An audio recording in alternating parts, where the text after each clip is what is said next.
Welkom terug by Môre onder die soeklig, waar ons idees verken wat die toekoms vorm.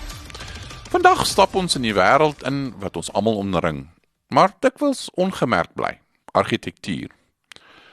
Geboue is meer as skuilings. Hulle vertel die storie van hoe ons leef, wat ons waardeer en hoe ons môre verbeel. En op die oomblik ondergaan argitektuur een van sy grootste transformasies. Kom ons kyk na 'n paar toekomstendense in die argitekmilieu. Ons begin met bou-inligtingsmodellering, of BIM. Dit is sagterware gedrewe benadering, wat die generering en bestuur van digitale voorstellings van fisiese en funksionele eienskappe van geboue of ander fisiese bates en fasiliteite behels. Dink daaraan as 'n digitale brein vir 'n gebou. Elke muur, pyp en draad leef in een gedeelde 3D-model, sodat argitekte, ingenieurs en bouers almal dieselfde ding sien. Dit beteken minder foute, minder koste en slimmer geboue, in wese getoets voordat die eerste baksteen gelê word. Hierby voeg kunsmatige intelligensie nog 'n laag.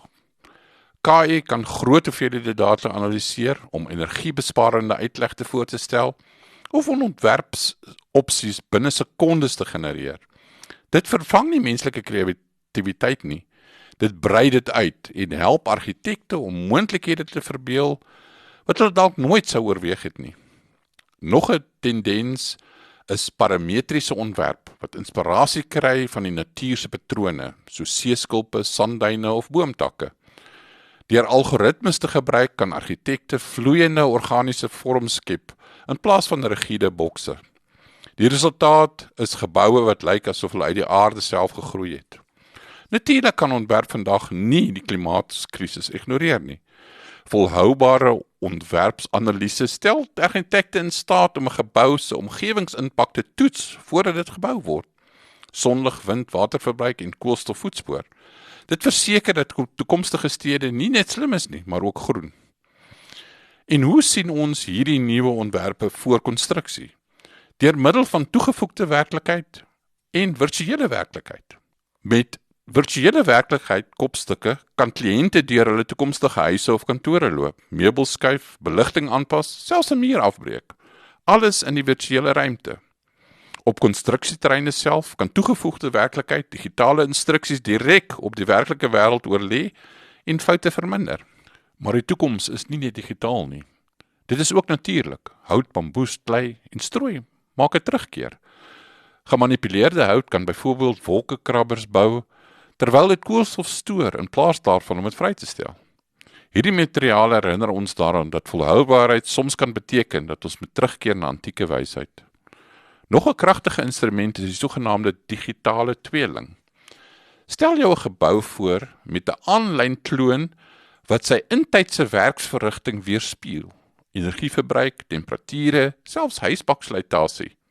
Hiermee kan bestuurders probleme voorspel voordat dit gebeur het, geld bespaar en veiligheid verbeter.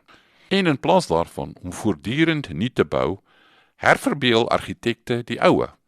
Aanpasbare hergebruik beteken om fabrieke in kunsgalerye of pakhuise in woonstelle te omskep. Dit bewaar die geskiedenis terwyl dit onnodige sloping verminder en gee stede 'n gevoel van kontinuïteit.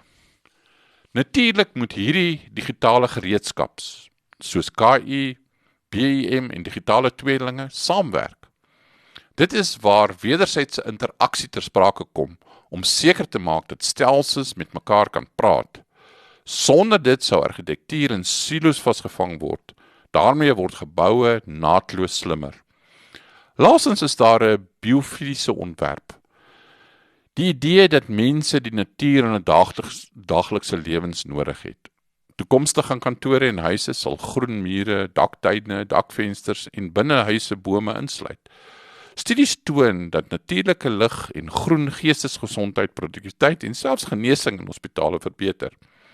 Biofiliese ontwerp verbind ons weer met die wêreld wat ons dikwels uitsluit. So wat beteken dit alles? Die toekoms van argitektuur gaan nie net oor nuwe tegnologie of nuwe style nie. Dit gaan daaroor om hulle saam te weef. Stel jou voor 'n skool wat met hout gebou is, ontwerp is met parametriese sagteware, getoets is vir volhoubaarheid, digitale tweelinge gemonitor word, gevul met natuurlike lig en gereed is vir hergebruik oor 100 jaar. Dit is die visie van vandag se argitekte. Vir die wegneem idee. Argitektuur is die verhoog waarop die menslike lewe ontvou. Soos ons uitdagings groei, klimaatverandering, verstedeliking, hulpbronskaarste, moet die verhoog self ontwikkel en dit ontwikkel. Die toekoms is reeds onder konstruksie. Jy het geluister na Môre onder die soeklig. Dankie dat jy aangesluit het, terwyl ons na die toekoms van argitektuur gekyk het. Tot volgende keer, hou jou oë oop. Die geboue rondom jou dra reeds die blou druk van môre.